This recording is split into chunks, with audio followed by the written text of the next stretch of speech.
tomei nota de vários pontos que, de novo, quer dizer, não confiando só na minha memória, eu queria depois também tocar para os irmãos nessa sessão paralela de Lucas 18.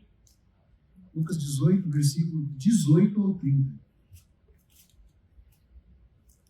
Lembrando que nós estamos falando dessa diferença de receber vida e entrar na vida.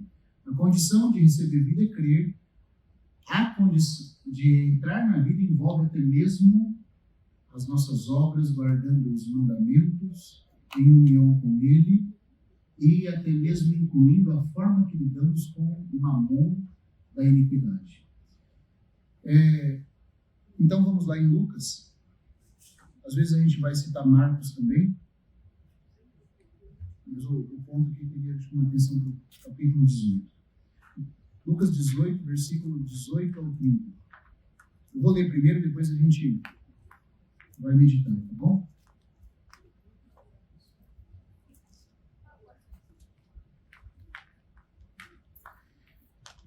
Certo homem de posição. Então, Lucas acrescenta esse detalhe. Lucas é um grego, médico, o único escritor do Novo Testamento que não é judeu, ele é um gentil, e ele tem esse aspecto mais poético, estilístico, lúdico, né, que preza pelo ideal humano, porque os gregos, como diz o irmão Kepler Morgan, fizeram mais pela história humana do que a China em toda a história da sua civilização. Só uma comparação que ele faz. Porque a China se preocupa com a civilização, com a sua nação como um todo coletivo. Mas os gregos focam naquilo que é específico e individual. E Lucas, então, ele fala não só que ele é certo homem, mas é um homem de posição. Os gregos sempre se preocupavam com esse aspecto da dignidade humana, do que o homem é. Então, também esse aqui é um ponto que o Espírito Santo usa Lucas para falar sobre isso.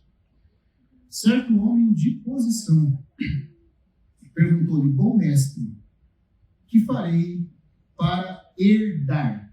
Veja que em Mateus a expressão foi traduzida alcançar. E Lucas usa como sinônimo de alcançar, herdar. Agora, se nós estudamos a Bíblia também com cuidado, a gente vai ver que toda a expressão de herança, herdar, herdeiro, tem a ver com uma posição de quem já é filho. Não quem não é filho ainda. Tem a ver com quem já faz parte da família. E que, portanto, será tido como herdeiro. Gálatas vai nos falar disso. E Efésios vai nos falar da apostasia para o qual fomos predestinados. E a predestinação é um assunto, como eu falei, embora eu respeite os irmãos que pensam diferente, mas predestinação bíblica tem uma esfera, como diz o irmão Gerardo. A predestinação nunca está ligada à salvação eterna ou punição eterna, mas a uma esfera específica de glória. E fomos predestinados para a herança, para a posição irrepreensível diante dele, a fim de, sem mácula, sermos para o louvor da sua glória. É isso que a Bíblia ensina. Ela não tem a ver com Deus predestinando uns para a perdição ou salvação. Por não entender isso, e o calvinismo, por mais que tenha ajudado tantas coisas, não entendeu a diferença entre salvação, reino, galardão, posição, responsabilidade, fizeram confusão, irmãos. Então, me parece que Deus separou alguns e outros ele não separou. Se você falar que isso é em relação aos que já pertencem a Cristo, você está certo. Porque todos que estão em Cristo estão destinados à herança. Mas Pedro nos diz na segunda carta dele que essa eleição deve ser confirmada para que nós não tropecemos em tempo algum. Por quê? Porque o aspecto de predestinação e eleição no Novo Testamento tem a ver com a primogenitura no Antigo Testamento, que o filho, por nascer como mais velho, já estava destinado a ter herança. Mas se ele não obedecesse e honrasse o pai, ele era deserdado. Então, assim também, pelo fato de nós estarmos unidos a Cristo, que é o primogênito e herdeiro, nele nós estamos destinados à herança. Mas se nós não vivermos de uma forma que o glorifica, como Deus deserdou Israel no deserto, Deus pode nos deserdar. Então, herança tem a ver com quem já é salvo. E o jovem chega para Jesus não como alguém que não tem fé. Ele se pergunta assim, mas irmão Daniel, como que você pode dizer que esse jovem já era salvo? Ele era salvo, irmão, nos mesmos critérios que todos no Antigo Testamento eram salvos. Por crerem nas promessas de Deus em relação ao Messias e em relação ao seu reino que viria. Esse jovem tinha a mesma esperança. Alguns eruditos pensam que ele era um príncipe, um homem de autoridade da sinagoga ou do sinédrio. Nós não sabemos, mas ele tinha uma autoridade. E ele, com sinceridade, tinha a mesma esperança dos seus pais. Então ele chega e fala, não como alguém que está precisando receber vida, mas alguém que tem a esperança daquele reino que tinha sido prometido, no qual ele queria tomar parte. E que os fariseus, de forma errada, de acordo com Lucas 17, já com aquele antinominismo deles, aquela presunção, quando virá o reino de Deus? De que maneira vem? Os fariseus, quando perguntavam, já perguntavam na certeza que estão dentro do reino. Se tem alguém que vai entrar, somos nós. Por isso que João Batista olha para eles e fala, não comeceis a dizer temos por pai Abraão. Eles achavam assim, que tudo era baseado no vínculo da carne. Temos por pai Abraão. Dessas pedras Deus pode dar filhos a Abraão. Então aqui também, mas esse jovem não era como os fariseus. Ele fala de herança. E agora vamos lá. Se ele não fosse alguém que tem direito à herança, por ter fé já no Senhor Jesus, você acha que Jesus teria continuado o assunto com ele? Ou teria corrigido ele?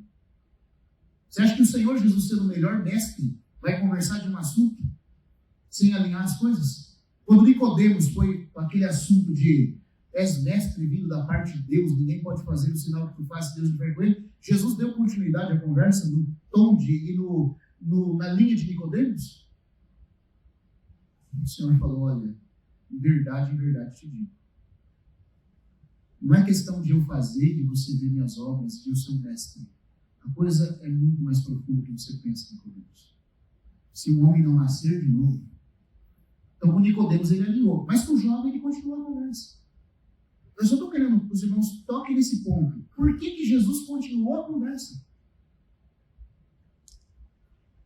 Aparentemente tem uma correção que Jesus faz a ele aqui, mas não é com relação ao assunto que ele queria tratar. É com relação à expectativa dele em relação ao que é bom. Ou seja, você precisa me conhecer melhor. Mas não que você está errado no que você deseja. E sobre o seu desejo, Jesus continuou a história. Sem corrigi-lo com relação à esperança. Então ele pergunta sobre herança. Em Mateus fala de alcançar. Aqui fala de herdar. É a mesma coisa. E aí continua. Respondeu-lhe Jesus, por que me chamas bom? Ninguém é bom senão um que é Deus. Sabes os mandamentos. Não adulterarás, não matarás, não furtarás, não dirás falso testemunho, honra teu pai e tua mãe. Replicou-lhe, tudo isso tenho observado desde a minha juventude. Né? Ouvindo, Jesus disse, uma coisa ainda te falta. Vende tudo o que tens, dá aos pobres e terás um tesouro nos céus. Depois vem e segue-me. Mas ouvindo ele estas palavras, ficou muito triste porque era riquíssimo. Ou seja, muita propriedade, muita terra. Mas se ele tem muita é porque outros têm pouco. E outros que genuinamente precisam, contrariando o preceito de Deus em Israel. Versículo 24. E Jesus, vendo-o assim, triste, disse, dificilmente entrarão no reino de Deus os que têm riquezas. Porque é mais fácil passar um camelo pelo fundo de uma agulha do que entrar um rico no reino de Deus.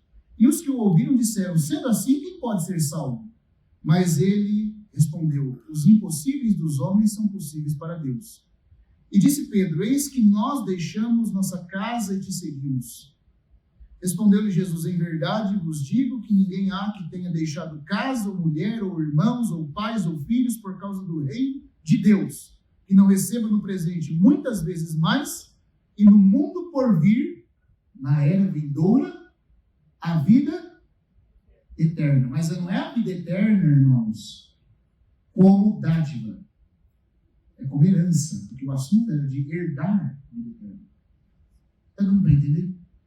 Agora eu vou lendo para os irmãos e compartilhando alguns pontos que eu tomei aqui, que eu acho importante a gente notar, e que só aparece nesse texto de Lucas. Primeiro, Não é interessante que essa história é repetida nos 3 evangelhos? Mateus, Marcos e Lucas. É sinal que é de muita importância que a gente tem que prestar atenção nisso, porque tem a ver com condições da herança do reino. E se nós soubéssemos, irmãos, talvez só no tribunal de Cristo nós vamos saber aquele dia quantos cristãos vão ser reprovados por não aprender a lição que está aqui mostrada. Está aqui mostrado. Nós vamos ver Paulo falando sobre isso. Jesus, no Evangelho de Lucas, o Senhor, ele vai falar de parábolas em relação a lidar com o nosso recurso. E não só com dinheiro, não, com tudo que Deus tem colocado na nossa mão, de forma responsável. Então, assim, aqui tem umas coisas que eu queria ler para os irmãos. Todos os 3, Mateus, Marcos e Lucas, introduzem a narrativa da conversa entre Cristo e o jovem governante imediatamente após o relato das criancinhas sendo trazidas a Cristo. Está nos 3 evangelhos, os irmãos podem confirmar isso. Depois que eles trazem as criancinhas, vem o relato do jovem. Você sabe que às vezes os evangelhos mudam a ordem dos relatos, mas os 3, nesse ponto aqui, eles colocam imediatamente após a questão das criancinhas serem trazidas a Cristo. E aí, os discípulos acharam aquilo, se ressentiram, dizendo que aquilo era uma intrusão. Mas Jesus diz, deixa vir as minhas criancinhas e não as impeçais, porque delas é o reino de Deus. Em uma ocasião anterior, Jesus havia dito aos 12, quando viu o espírito de rivalidade carnal movendo-se em seus corações, em verdade vos digo que a menos que vos convertais, libertos do poder do egoísmo, que ele quis dizer, e vos torneis como criancinhas, não entrarão no reino dos céus. Mateus 18, 13. Certamente, agora um detalhe, o jovem está conversando sobre o que com Jesus? Sobre o reino dos céus, herdar vida, alcançar vida, não é? O relato anterior sobre as criancinhas, que acontece em Mateus 18, o Senhor fala para esses discípulos aqui, lembra que já começou a fase do reino e mistério. O reino e manifestação ficou postergado. E aí o Senhor fala o quê? Para aqueles discípulos que já criam nele. Se vocês não se tornarem como crianças, vocês não entrarão no reino. Então, irmãos, eles já eram salvos, mas eles não estavam no reino naquele aspecto. Está entendendo? Já em Mateus 18, o Senhor começa a mostrar que uma coisa é estar salvo e outra coisa é entrar no reino. Outra coisa é entrar no reino. E ele vai continuar a mesma coisa com relação ao jovem. Então, se os discípulos não estavam salvos, mas não tinham entrado no reino, por que a gente quer falar que o jovem não era salvo porque não estava no reino? Os discípulos também não estavam. Mas alguém duvida que eles eram salvos? O próprio Jesus falou, vós já estáis limpos pela palavra que vos tenho falado, mas não todos, e ele excluiu quem? Judas, que nunca foi salvo. Quem já se lavou, não tem necessidade de lavar, senão os pés. O banho já tinha sido dado, porque haviam crido nele. Então, quem creu já se banhou, mas na comunhão ainda deve lavar os pés. É os pés só que se sujam. Nunca mais a nossa posição pode ser alterada. Está dando para entender, irmãos? Então aqui também, esses discípulos já eram salvos, mas o Senhor falou, vocês correm o perigo de não entrar no reino. Agora olha que interessante esse paralelo entre se tornar criancinha e vender tudo para ter um tesouro do céu. Porque uma história vem após a outra. Então vamos ver aqui, essas mesmas notas que eu tomei, dizem assim, certamente os homens abordados já eram salvos, mas eles não estavam no reino no sentido que Jesus quis dizer. O reino referido pertence à era vindoura, como nós lemos e provamos aqui. No porvir herdará a vida eterna. A necessidade deles era a mesma necessidade do jovem governante. O perigo deles era a rivalidade mesquinha e egoísta dos discípulos. Qual era o perigo deles? Rivalidade e egoísmo. Qual era o perigo do jovem? Era o perigo da riqueza para satisfazer seu ego também. O perigo dos discípulos era o orgulho por causa do ego. O perigo do jovem é a riqueza também por causa do ego. Ambos tinham que aprender a se humilhar e serem pobres em espírito. Porque dos pobres em espírito é o reino dos céus. Ainda continua aqui. Lucas nos diz que esse jovem era um príncipe. O jovem rico era salvo no mesmo sentido que os homens do Antigo Testamento. Agora vamos lá, irmãos. Ele ainda coloca aqui, ao provar que esse jovem era salvo, algumas coisas ficam implícitas para nós. Nós vamos ver algumas coisas que mostram que ele era salvo. O que fica implícito? Primeiro, Sua busca como alguém já salvo. Se alguém já é salvo, o que mais ele deve buscar que realmente compense nessa vida? Hã? Se ele já era salvo e ainda buscava algo, isso foi relatado como um espelho para nós. O que deve ser o objeto máximo depois de sermos salvos? Se tornar um vencedor, fazer parte daquela era bendita. Herdar a vida, entrar na vida, alcançar vida. É só para isso que nós estamos aqui. O problema de muitos cristãos é: eu criei em Jesus, o sangue de Jesus me lavou, agora eu vou de domingo, depois como minha macarronada, está tudo certo. Vou esperar Jesus voltar e está tudo bem. Mas para que nós estamos aqui? Existem, como dizem em Efésios 2, muito claramente, isso diz que nós somos salvos sem obras, pela fé, pela graça mediante a fé. Mas diz que somos salvos sem obras, pela graça mediante a fé, para boas obras, que ele preparou de antemão, a fim de que andássemos nelas. Porque somos o que dele? Feitura, poema, aquilo que expressa a capacidade máxima do artista. E quando nós fazemos as obras em união com ele, quando nós demonstramos amor pelo próximo, quando ele vai se formando em nós para que as nossas obras o glorifiquem, os homens aprendem acerca de Deus. E o nosso galardão é acumulado. E não só os homens, mas os anjos também estão aprendendo. Se nós tivéssemos consciência do que é a nossa responsabilidade, irmãos, como igreja, se desse tempo da gente falar dessa questão dos anjos aprendendo através da igreja, quanta coisa tem para falar sobre isso. Porque a gente pensa que tudo é para aqui agora. O irmão Delcio, uma vez pregando, disse que tinha um pregador que, quando ia preparar o sermão, ele entrava em jejum e oração e ficava trancado na sala dele lá e disse: não me interrompa, porque eu estou preparando a minha pregação. E tinha só uns 3 gatos pingados que eu vi ele na noite. Assim a mulher dele se referia, né? Ao pouquinho de irmãos que eu vi. E ela via ele todo com aquele esmero, com oração. Por que você está se preparando tanto para pregar para aqueles 3 gatos pingados? Ó, mulher, quem tem o mundo espiritual dentro de si nunca está diante de uma pequena plateia. Com as nossas palavras e as nossas obras, muito mais do que nós estamos vendo está sendo ensinado para um público muito maior. É por isso que tem um peso. E é por isso que, se nós não conseguirmos ter um caráter formado em nós, que expresse o Senhor, que o dignifique, como que nós vamos julgar o mundo? E como que vamos estar acima dos anjos para julgá-los? Então, se nós sabemos que o jovem foi salvo, uma coisa que fica claro é que a sua busca principal deveria ser a nossa.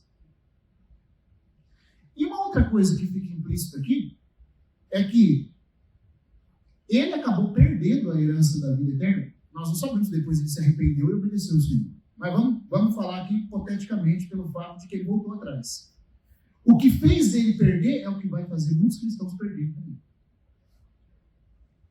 Essas duas coisas ficam implícitas. A busca dele deveria ser a nossa, com todo o ardor, e o que o levou a perder vai levar muitos a perder.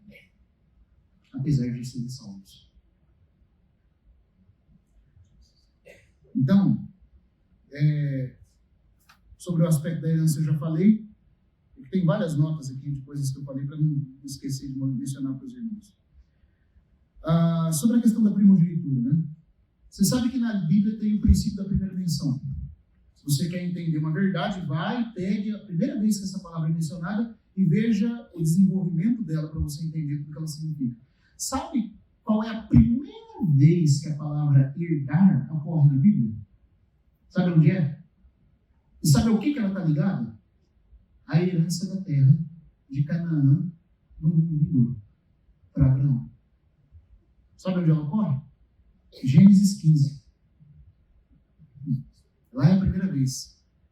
Vamos lá, a gente lê. Porque Deus prometeu o que para Abraão? Prometeu um descendente e uma terra. A terra e o descendente é o tema de Gênesis. Gênesis 15.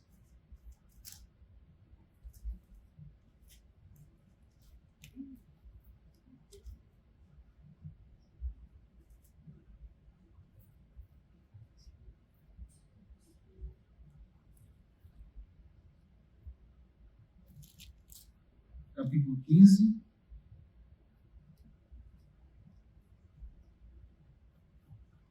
Versículo 7.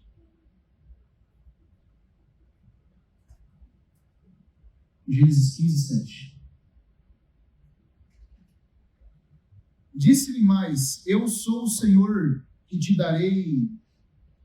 tirei de Ur dos Caldeus, para dar-te por herança esta. Então a terra lá é de quem? De Abraão e dos seus descendentes. Agora deixa eu fazer uma pergunta para os irmãos. Sabe por que isso aqui tem a ver com o mundo vindouro? Sabe por que fica implícito que isso aqui tem a ver com o mundo vindouro? Abraão possuiu a terra? Não. Mas Deus deu para ele ou não? Ele ia ser feito herdeiro ou não? Só que Hebreus é bem claro em dizer que ele morreu na esperança sem a concretização da promessa. Ora, se ele morreu, mas a terra é dele, ele vai ter que herdar um dia. E quando que ele vai herdar? Na ressurreição. E quando que ele vai ressuscitar? Na era vindoura. Então a herança, desde Gênesis, fica implícito por causa desse versículo. Se sabemos que Abraão morreu sem ter a herança, que ele vai herdar a era vindoura. Tanto é que Paulo, diante de Festo, não lembro se é Festo ou Félix agora, mas ele fala assim: no tocante à esperança da ressurreição, eu sou julgado. Porque nossos pais serviram a Deus, os patriarcas, na esperança da ressurreição. Ora, por que eles serviram na esperança da ressurreição? Sabe por que Paulo deixa claro que eles serviram na esperança da ressurreição? Porque Deus falou que eles iam herdar a terra e nenhum deles morreu herdando a terra. Então, para Paulo, como deveria ser claro para nós isso, às vezes não é, mas para Paulo ficou bem claro, que eles, ao morrerem e não terem herdado a terra, eles acreditavam que Deus iria ressuscitá-los para dar a terra numa era vindoura. Está vendo, irmãos? Por que José deu ordem acerca dos seus ossos? Diz que quando o povo de Israel fosse sair no êxodo futuro que ele profetizou, Hebreus fala que pela fé ele fez menção do êxodo, aí a gente entende, né? Porque para falar de um êxodo que vai ocorrer 400 anos depois, tem que ter muita fé. E tem que ser por fé uma profecia dessa. Vocês vão ser escravizados, mas Deus vai visitar vocês e tirar vocês daqui, é fé. Mas diz que não só ele falou do êxodo pela fé, mas ele fez menção dos seus ossos pela fé. Do povo de Israel levar os seus ossos para enterrar na terra de Canaã. Sabe por quê? Jacó tinha dado para ele um campo em Siquém, que era dele e que ele tinha que herdar. Mas ele vai morrer. Como é que ele vai herdar se ele está morrendo? Aí sabe o que ele fala? Quando vocês saírem daqui, não deixem meus ossos aqui. Me levem e me enterrem na terra de Canaã. Sabe por quê? Porque eu tenho uma herança lá para receber. Mas você vai estar morto. No que ele estava crendo? Na ressurreição, irmãos. Daniel, uma pergunta. Aqui eu creio que, como se trata da primeira ressurreição, creio que há uma certa confusão, pensando que também os irmãos da antiga aliança vão ressuscitar e receber a mesma herança da igreja, que é celestial. Eles então vão ter a posse literal da terra em ressurreição. Os santos da antiga aliança, como Abraão e os que habitaram em tenda, buscando a cidade que tem fundamentos, eles vão estar num corpo de glória, tendo que é celestial. Mas lembra que no sonho de Jacó os anjos sobem e descem a escada? É porque no caso deles, desses vencedores do Antigo Testamento, os patriarcas, eu estou mencionando pelo menos eles, o que fica claro é que eles vão ter a porção celestial e terrena.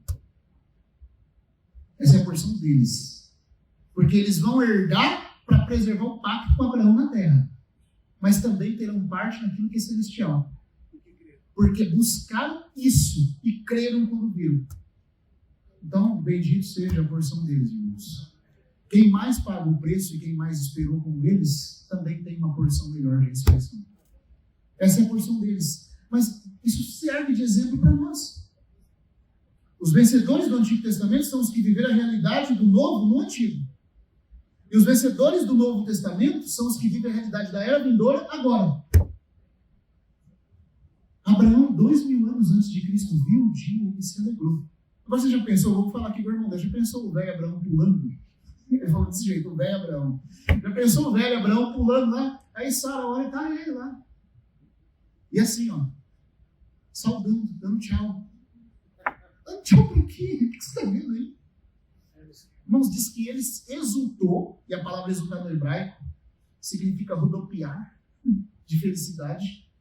Aquela alegria, sabe por quem ganha, mas na Mega Sena não sabe o que faz? Sai correndo, pula. É isso que Abraão fez. Ganhou uma bolada. Ele fez isso. E no chinês, o irmão Atmanei fala que a palavra exultar significa levantar as 4 extremidades para o céu, pulando. É levantar as mãos e os pés junto, saltando. É isso que Abraão fez. E aí diz que ele fez isso e saudou as promessas como quem já ia receber. Aí o Senhor Jesus vem e fala para os judeus: Abraão, nosso pai, viu o meu dia. E se alegrou. 2000 anos antes de Jesus. De nós já faz 4000. Mas ele creu, irmãos. E por isso diz: Deus não se envergonha deles, de ser chamado Deus deles.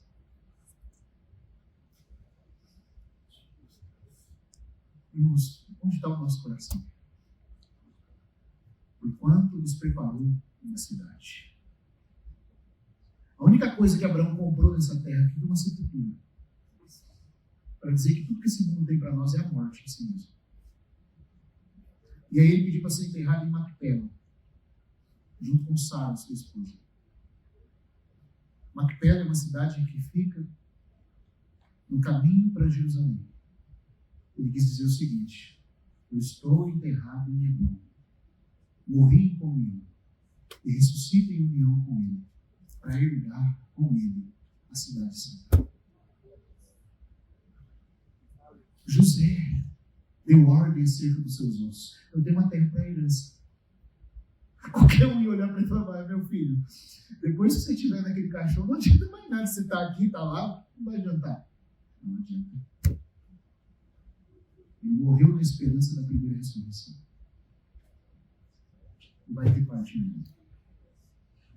Então, amados, quando Deus falou para Abraão: eu darei a ti em herança essa terra. Eu vou dar para você essa terra. Ele creu. Então essa é a primeira menção do termo herança. Tem a ver com galardão e ainda na era vindoura. Então é para a gente ver que todo esse assunto tem a ver com isso. E é disso que o jovem está falando, baseando-se nas promessas feitas a Abraão. O que farei para herdar? Para como meu pai Abraão herdar a vida eterna. E como que Deus confirmou para Abraão? Abraão guardou os meus mandamentos. Abraão creu e foi imputado para a justiça que ele teria um descendente. Mas no que diz respeito à terra, Deus entrou em pacto com ele, prometeu a terra, e quando ele obedeceu a Deus oferecer Isaac, agora não foi só por crer. Aí Deus fala: visto que obedeceste a minha voz e não me negaste teu filho, certamente te abençoarei e te farei uma grande nação e farei de ti reino. Você vê que o assunto do reino tem sempre ligado à obediência. A justiça pela fé foi pelo crer. Deus prometeu que ia dar herança, e a herança foi confirmada depois da obediência e no oferecimento de Isaac diante de Deus. Está vendo, irmãos? Está tudo ligado à obediência. E é disso que o jovem está falando. Então, nunca pegue uma Bíblia aqui, como os calvinistas aqui na nossa, falando: esse jovem era um hipócrita, era um falso crente. Jesus estava lidando com ele, porque se ele tivesse fé verdadeira, ele teria obedecido e vendido tudo. E você tem fé verdadeira? E por que você tem carro ainda, então? Por que você tem casa? Por que você está com uma poupança no banco? Não, mas para mim é pela fé, irmão. Tudo pela fé. Para ele não era também? Não tinha que ter fé? Você não está dizendo que a prova de que ele teria fé é ter obedecido, dar tudo, então você também tem que dar. Mas é que o assunto não está falando de fé salvífica. O assunto está falando de fé como a carta de Hebreus trata da fé. Não como Romanos e Gálatas tratam da fé. Hebreus, você sabe, né? Ele cita: o justo viverá pela fé, assim como Gálatas e Romanos, mas com uma outra ênfase. Em Romanos é o justo viverá pela fé no sentido de ser vivificado pela fé. Em Gálatas tem um sentido parecido com Romanos. Mas em Hebreus é o justo viverá uma vida de fé. Em obediência. Em Hebreus. Então, o primeiro fato é que herança tem a ver com a era vindoura. Já fica aparecendo assim na Bíblia. Outro ponto que eu queria compartilhar com os irmãos aqui. Quando um homem nasce de novo, ele se torna um herdeiro. assim como o primogênito estava destinado à herança. Mas os herdeiros não herdam até atingirem a maioridade. Né? Vamos ver lá em Gálatas 4, versículo 1 e 2 isso?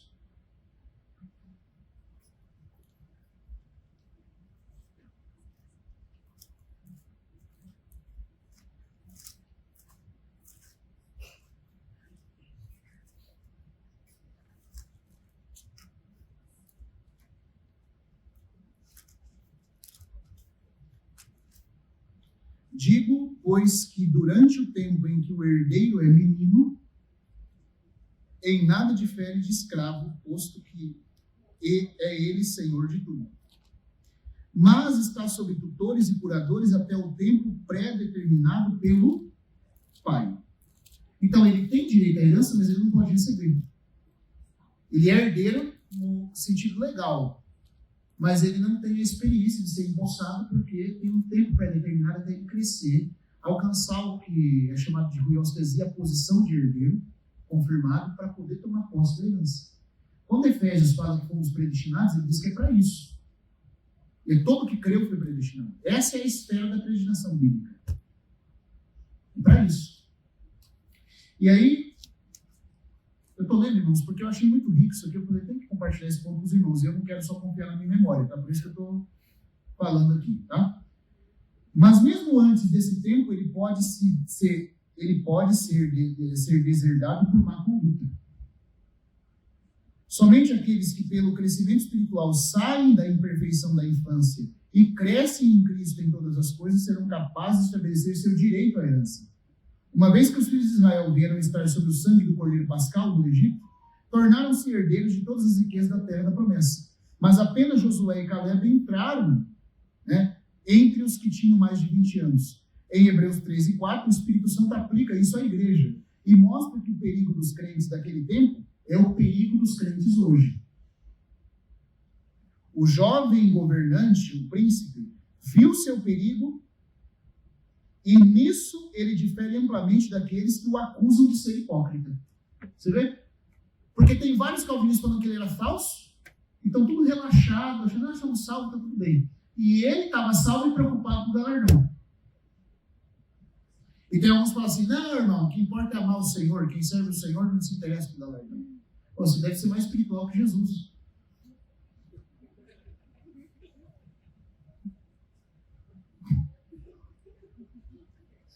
Por quê? Porque Hebreus 12 fala assim, Jesus, em troca da alegria que lhe estava proposta, suportou a cruz. Aí você fala, eu suporto e não tem troca de nada. Suporto só por amor.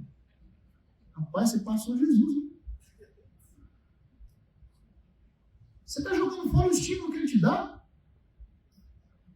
Você deve ter um nível assim que ele fala, eu tenho que aprender com você. Porque ele fala assim, a quem vencer darei isso, farei isso. Aí você fala, eu não quero nada disso. Rapaz, o estímulo de Deus não serve. Aos que o amam basta o amor. Mentira. Se você ama, você vai amar o que ele quer te dar por amor. Porque entre as coisas que o galardão implica maior nível de proximidade com ele. Então, como é que você pode ter essa ideia assim, não preciso, não quero? Né? Oh, Deus. A herança só pode... Ah, outra coisa, ó. Em Atos 20, 32, eu vou ler esse versículo também.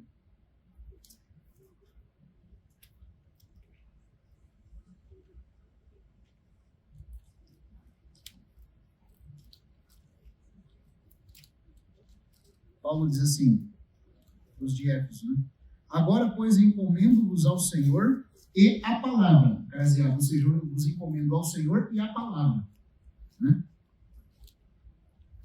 Da sua graça, que tem poder para vos edificar e dar herança de novo, pois você vai ser edificado com destino a uma herança. Herança entre todos os que são justificados. Santificados. Justificação você tem pela fé. Santificação aqui fala de santificação disposicional. Por isso que também esse irmão que escreveu esses artigos, da onde eu tomei uma nota aqui para ler para os irmãos, ele diz o seguinte, que o versículo deveria ser lido da seguinte forma: entre os que foram até então santificados. Porque tem a ver com santificação disposicional. Isso é herança. Isso é herança. Os coríntios foram santificados judicialmente, ou seja, posicionalmente só. No sentido que o Wesley falava. Santo pela fé. Posicionalmente. Porque nós somos santificados e justificados também pela fé. No sentido de posição, nós somos santos. Paulo fala assim, aos santos que estão em Corinto. Irmão, pega a igreja de Corinto, se aquele povo é santo, santos, sim, posicionalmente são. Mas e na conduta? Né? Então, os coríntios foram santificados judicialmente em Cristo, mas em si mesmos, na verdade, eram carnais, meros bebês em Cristo, e como tais, não tinham direito à herança. E Paulo foi honesto o suficiente para dizer isso a eles nos termos mais explícitos. E também aos Gálatas, em Gálatas 5, 19 e 21. Moral e espiritualmente, em relação à sua posição dispensacional, olha só, irmãos, veja só isso aqui. Veja que a gente tem que ser justo com o jovem príncipe aqui. Tanto moral como espiritualmente, o jovem rico estava muito à frente dos coríntios. Porque ele falou, eu tenho tentado guardar tudo isso desde a minha infância. E se fosse mentira, o Senhor teria falado. Você está mentindo. Como ele denunciou os fariseus. Os coríntios estavam lá, brigando por causa de dom, brigando por causa de posição, brigando por causa de homem, levando o irmão ao tribunal, comendo coisa sacrificada a ídolo, ofendendo a consciência do outro, o outro cometendo fornicação com a madrasta, problema de casamento não resolvido, problema na ceia do Senhor, problema de autoridade na igreja, problema de uso de dons, problema de doutrina com relação à ressurreição. Mas que igreja complicada! São pelo menos 11 problemas que Paulo tem que lidar naquela carta. É bom porque serve de remédio para nós, né?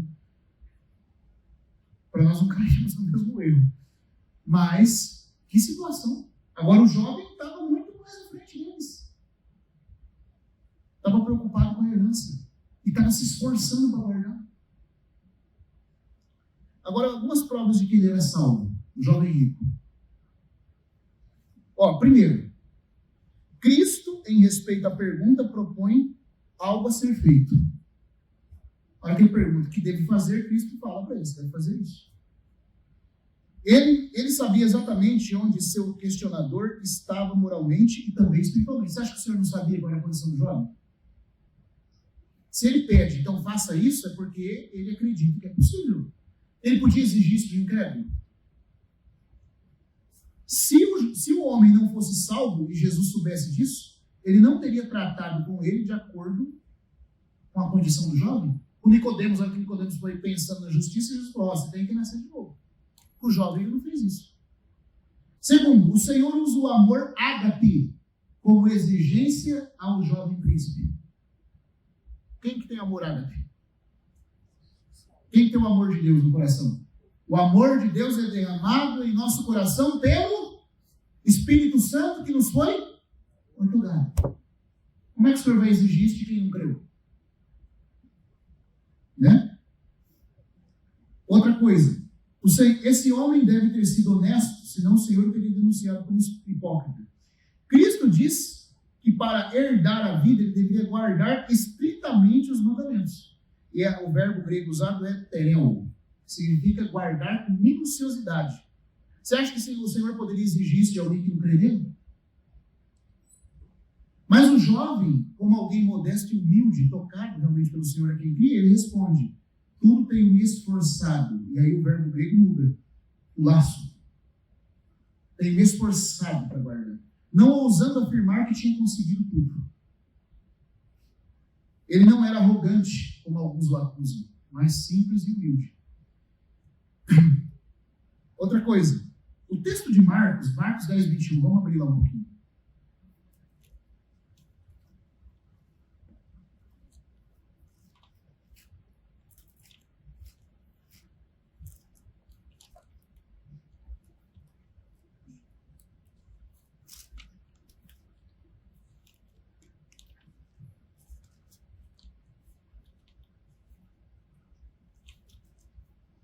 Aqui tem uma nota que Marcos coloca que não aparece em outro lugar. E Jesus fitando o amor. Impressionante, né? O Senhor focou nele, com aquele olhar que penetra na alma e no coração, que sonda e discerne a verdadeira condição, e amou esse jovem. Ainda aqui nessa nota, né, sobre pontos tão preciosos, esse irmão continua dizendo o seguinte aqui. Eu digo que Jesus o amou. Cristo amou o jovem. Esse amor não é por um mero perdido. Os outros casos onde diz que Jesus amou alguém são todos casos de pessoas salvas. Por exemplo, é dito que Jesus amava o discípulo amado, João. É dito que ele amava Marta, Maria e Lázaro. E é dito que ele amou o jovem. Olha, se os outros três são salvos, por que esse aqui não podia ser? Alguém tem dúvida que João era salvo? Que Marta, Maria e Lázaro eram salvos? E por que o jovem rico não pode ser? Se Jesus o amou com a mesma intensidade, com esse amor específico sobre a alma dele.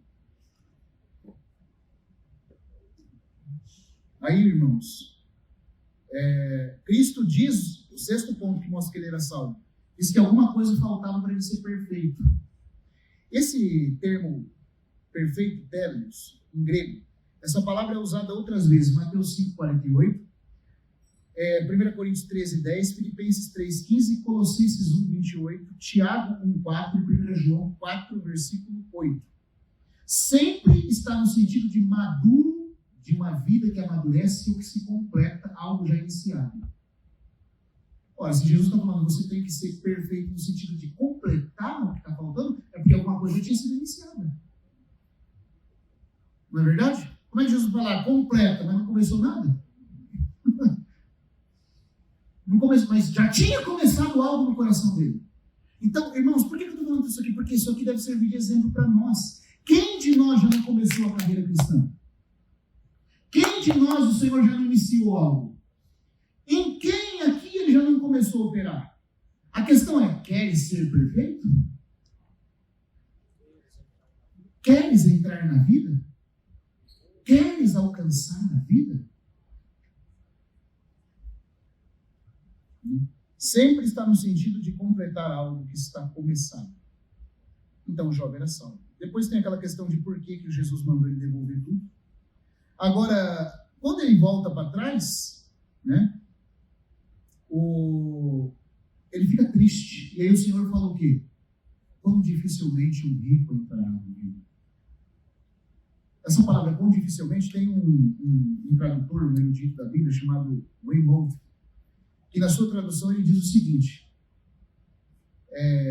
esse versículo poderia, parafraseando melhor do grego, que grande luta travam os possuidores de riquezas. Que grande luta travam os possuidores de riquezas para entrar no reino. Lucas 18, 24. Por que é um caminho de luta? Primeiro, porque geralmente as riquezas são adquiridas por meios injustos, legalmente autorizados pelo mundo. Principalmente, irmãos, quem lidar com áreas de comércio, com áreas de... Você tem que apresentar propostas por licitação, aí tem aqueles cartéis que as empresas fazem para poder... Isso é outras coisas desse tipo. E é o jeitinho, alguém quer uma graninha por fora, você precisa vender. Como é que faz? Geralmente, as riquezas são adquiridas por meios injustos, no jeito do mundo, ou até legalmente validada pelo mundo, mas não segundo a justa distribuição. Esse é o primeiro ponto. Segundo, porque para tratar esse pecado não basta confessar que você errou. Quando você adquire de forma ilegal, é exigência de Deus, de acordo com a lei, e é também sancionado pelo Senhor Jesus, esse aspecto, que você confesse e restitua o que lhe falou. E aí, irmão, para fazer isso, o ego tem que ser muito tratado.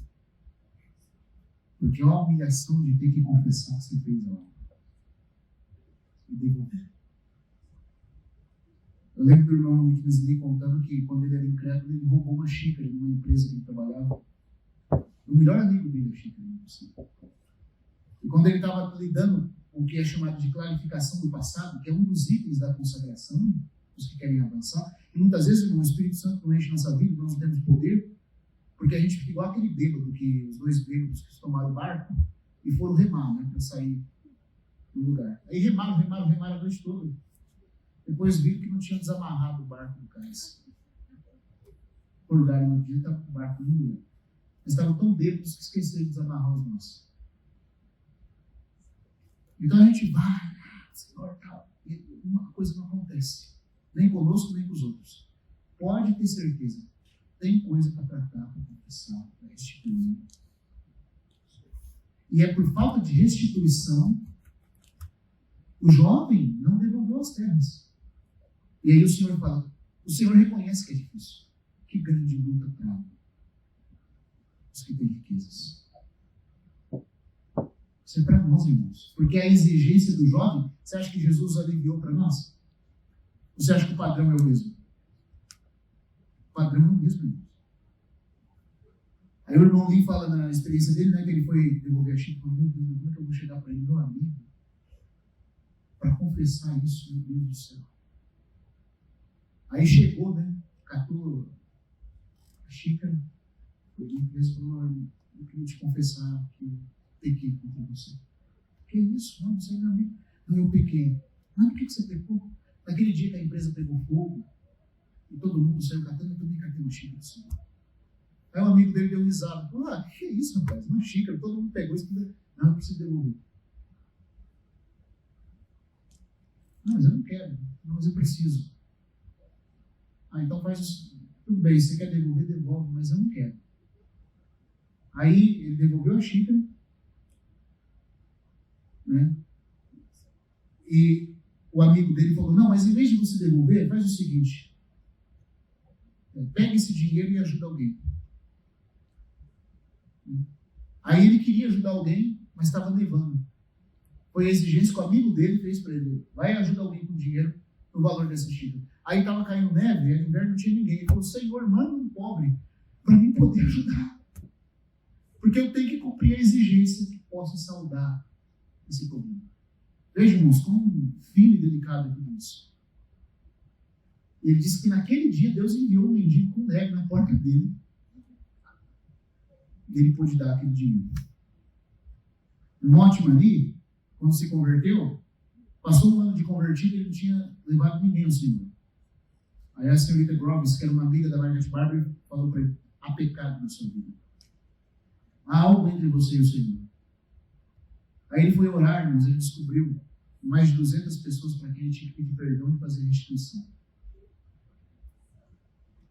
Depois que ele fez isso, e passou a orar pelos companheiros dele, pregar a palavra, a classe toda de 70 alunos foi salva. Só um que ficou sem salvar.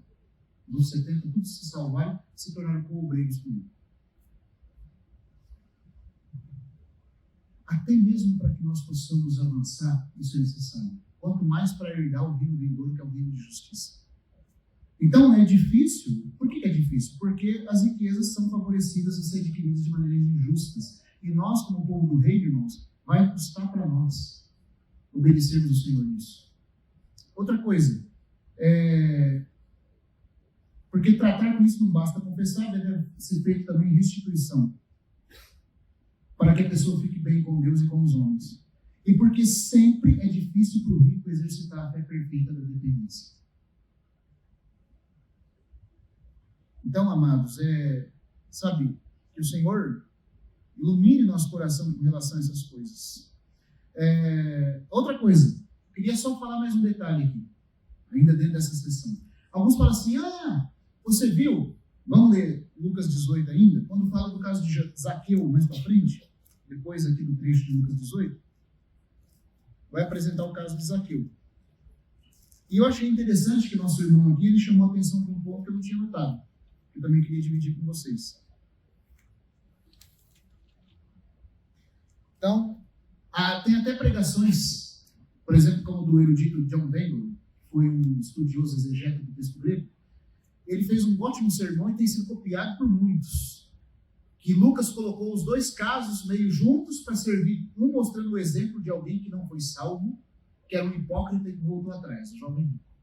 E o outro mostrando o exemplo de alguém que, ao ser salvo pela fé, sempre demonstra isso obedecendo.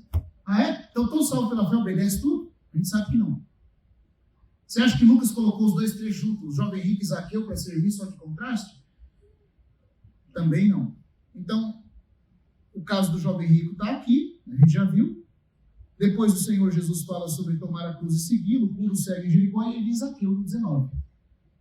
E você sabe como é que ocorre o caso de Zaqueu. O Senhor entra na casa dele, ele fica tão comovido pela visita do Senhor, crendo no Senhor, que ele fala assim, ó Senhor, eu decidi devolver tudo que roubei aos pobres.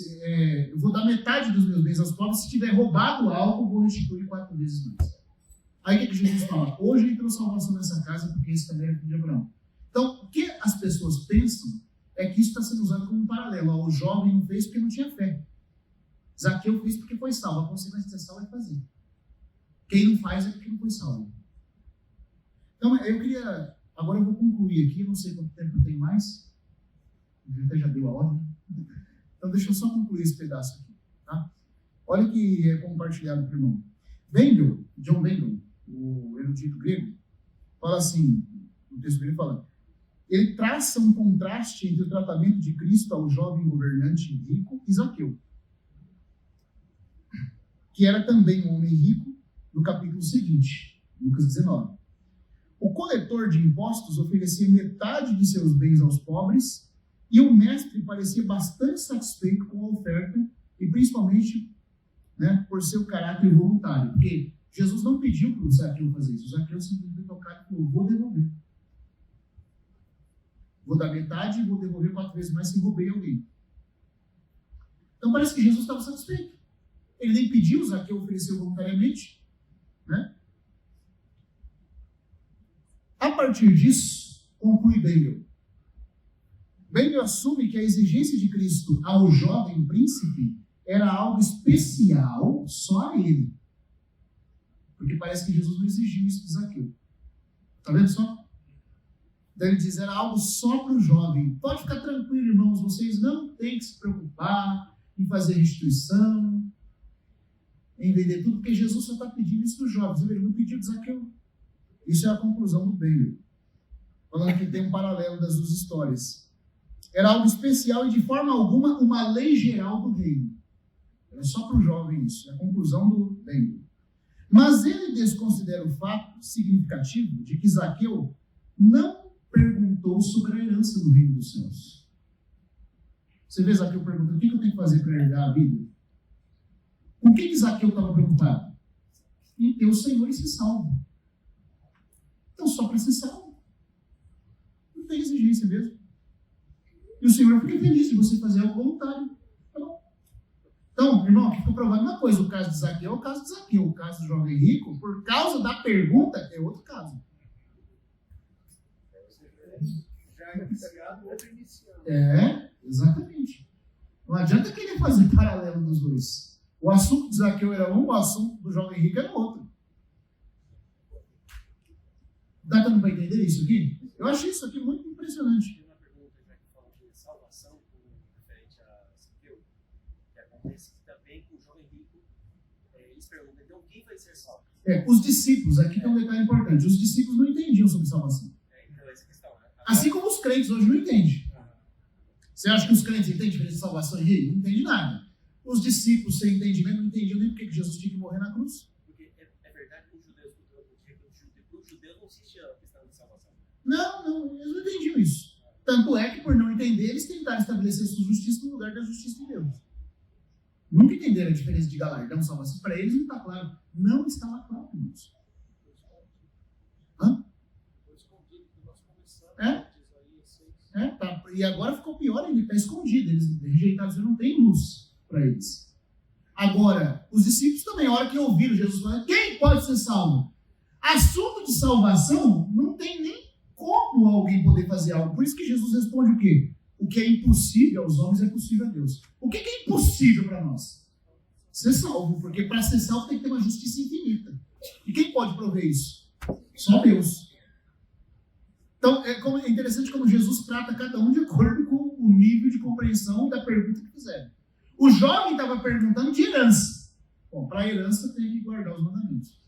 Os discípulos falam, quem pode ser salvo? Confundindo salvação. Não, salvação é assunto só para Deus. Você não pode fazer nada para ser salvo. Ou Deus te salva ou você está perdido. Entendeu? Porque salvação é impossível para nós. Tem alguém que consegue fazer alguma coisa aqui para acrescentar? Para ter mérito diante de Deus? Como pode mortal ser justo? É a pergunta de Jó, não tem como.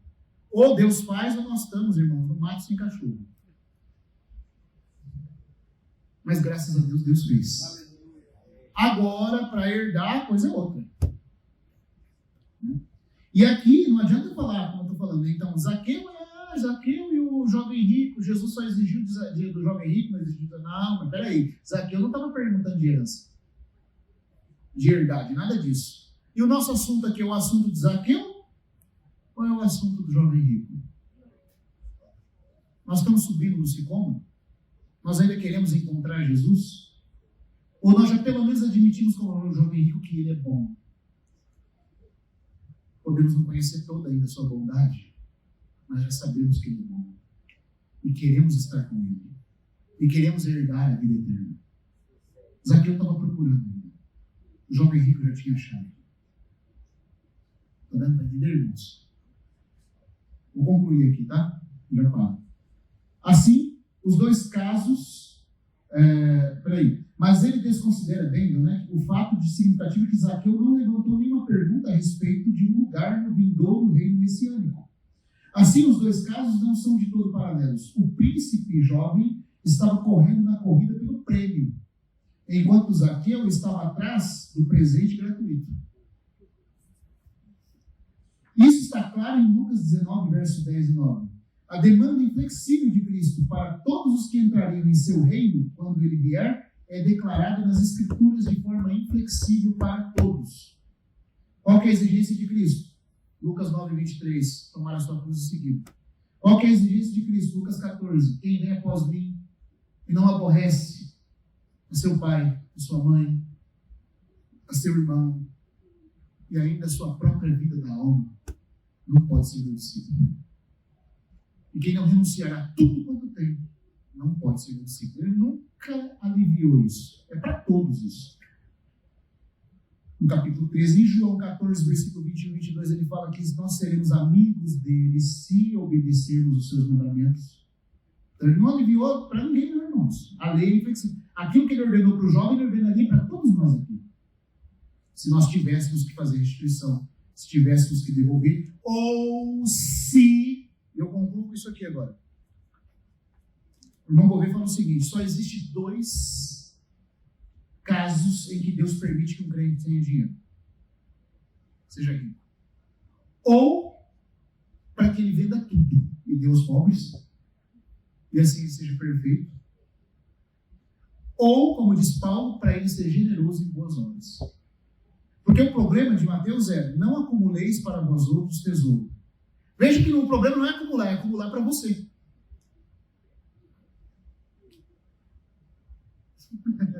É o alvo com que se acumula. Não acumuleis para vós outros tesouro. Mas se eu for rico, e através do dinheiro que eu tenho, eu poder ajudar quem genuinamente precisa, aí você pode. É o que Paulo falou para Timóteo. Então amanhã, se der tempo, a gente vai continuar falando disso. Sobre a nossa relação da obediência em restituição, em dinheiro, em serviço aos irmãos e o reino vindouro. Sabe? Porque Paulo fala para Timóteo: exorta os ricos da presente era que sejam generosos em boas obras, para acumular um sólido fundamento para o futuro. E aí, se der tempo, nós vamos tocar também na parábola do administrador infiel. E o nosso preparo para o futuro da era vindoura, irmãos. Porque parece que não, mas muitos crentes não vão ser pegos por causa do pecado, vão ser pegos também com relação ao dinheiro. E o Senhor tem que nos ensinar, irmãos, ter coração generoso e entender como Deus entende essas coisas. Tá bom? Então nós vamos parar por aqui. Peço perdão por ter me estendido um pouquinho, mas amanhã a gente continua pela graça do Senhor, tá bom? Que o Senhor continue falando no nosso coração. Amém.